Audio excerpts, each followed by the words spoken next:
सुनो मेरी धर्मपुत्री, आज मैं जा रहा हूँ झाड़ग्राम का जंगल में काट काटने के लिए। झाड़ग्राम का जंगल? वो तो बहुत खतरनाक जंगल है। सुना है वहाँ पे बहुत खतरनाक भेड़िया रहता है, कुछ राक्षस भी रहता है। जो भी जाता वो आज तक वापस नहीं आया है। कुछ भी हो, जाना तो पड़ेगा, क्योंकि आसपास का जंगल में एक भी पेड़ बचा नहीं। आप मैं वहाँ से काट काट कर लाऊंगा, बाजार में जाके बेचूंगा। उसके बाद जो भी पैसा मिलेगा उसमें घर चलेगा। वो बात तो ठीक है, लेकिन तुम्हें कुछ हो गया तो? क्या होगा? ज्यादा से ज्यादा वहाँ का राक्षस और भेड़िया मुझे मार कर खा जाएगा। मेरा जितना भी पैसा जमा है उसमें तुम्हारा कुछ दिन चल जाएगा। ऐसे भी बगैर खाना खाए पिए मरने से उसी का पेट में जाना ही अच्छा है। ऐसे बात मत बोलो मेरा पतिदेव, तुम्हारा अलावा मेरा है ही कौन। जो भी हो संभाल के जाना, भगवान तुम्हारा रक्षा करेगा।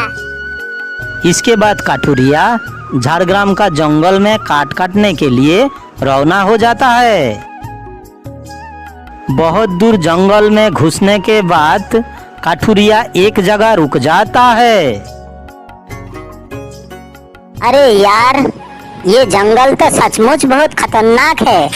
इसका आसपास ना तो कोई इंसान, ना तो कोई इंसान का परिंदा। थोड़ी ही देर में उसका पास एक बुढ़िया आके पहुंच जाती है। बेटा, तुम्हें देख के लगता है तुम काट काटने वाला हो। चलो ना, मेरा घर का बगल में एक पेड़ सूख गया है, उसको तुम काट लेना। आधा तुम ले लेना और आधा हमको दे देना। तुम कौन हो बूढ़ी माँ? इतना घना जंगल में घर? मुझे तो दूर दूर तक कोई भी घर दिखाई नहीं पड़ता। अरे बेटा, मैं तो बताना ही भूल गया। वो ऊंचा पहाड़ी के उस पार मेरा घर है। क्या है कि मैं अकेली रहती हूँ, इसीलिए मुझे किसी का मदद का जरूरत पड़ता है तो मैं यहाँ आके मदद मांग लेता हूँ।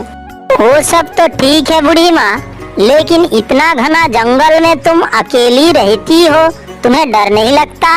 बाकी तुम्हारा परिवार कहाँ है?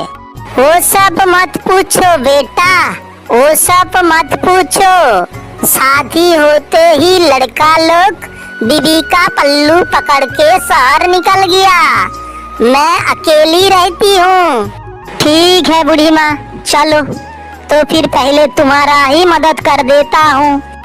काठुरिया बिना सोचे समझे बूढ़ी माँ का मदद करने के लिए उसका घर में जाता है। अरे बेटा, मैं कोई बूढ़ी माँ टूढ़ी माँ नहीं हूँ, मैं डाइनी हूँ, डाइनी।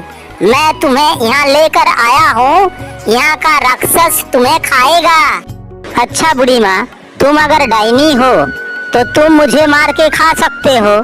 तुम मुझे मार के वो राक्षस को क्यों देगा, और तुम अच्छा व्यवहार मेरा साथ क्यों कर रहे हो? देखो बेटा, डाइनी होने से पहले मैं भी तो एक इंसान हुआ करता था। बाकी मेरा मजबूरी वो तुम समझ नहीं पाओगे। तुम कौन हो? तुम ही क्या वही राक्षस हो, बूढ़ी माँ जो राक्षस के बारे में मुझे बताया था? नहीं, मैं राक्षस नहीं हूँ, बल्कि मैं भी उसी राक्षस का शिकार हूँ। मुझे तो कुछ समझ में नहीं आ रहा है कि मेरा साथ क्या हो रहा है। वो डाइनी बूढ़ी लाके मुझे यहाँ बंद कर दिया, फिर तुम आके बोलते हो कि तुम राक्षस नहीं हो, तुम भी राक्षस का शिकार हो। चल क्या रहा है यहाँ पे? तो फिर सुनो, इस जंगल में एक बहुत ही खतरनाक राक्षस रहता है। वो हमको और बुढ़िया को यहाँ पकड़ के रखा है। हम दोनों का जरिए वो एक एक करके गांव वाला को यहाँ पे लाता है और उसको मार के खा जाता है। लेकिन तुम लोग ऐसे काम क्यों करते हो? इसमें तुम लोग का क्या फायदा?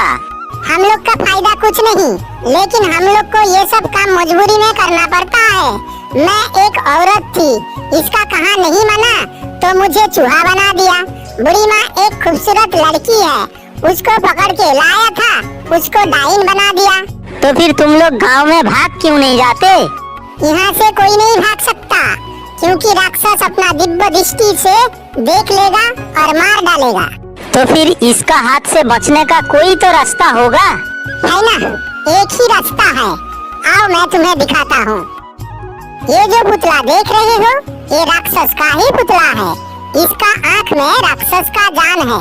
कोई अगर इसका आँख फोड़ देता है तो ये पुतला भी जल जाएगा और राक्षस भी जल के भस्म हो जाएगा। अच्छा, तो मैं अभी इसका आँख फोड़ दूं तो? तुम ऐसा नहीं कर सकते हो, क्योंकि कोई भी आदमी जो एकदम ईमानदार हो वो इसका आँख फोड़ेगा तब ये जलेगा। अगर नहीं हुआ तो जो फोड़ने का कोशिश करेगा वही जल के भस्म हो जाएगा। अच्छा, तो तुम मेरा पुतला का आँख फोड़ के मुझे मारना चाहते हो? हाँ, मैं तुम्हारा पुतला का आँख फोड़ना चाहता हूँ। फोड़ के दिखाओ, तुम सब जल के भस्म हो जाओगे।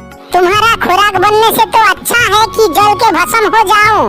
फोड़ दो भैया इसका आँख, जो भी होगा दिखा जाएगा। काठुरिया मूर्ति का आँख में वार कर देता है।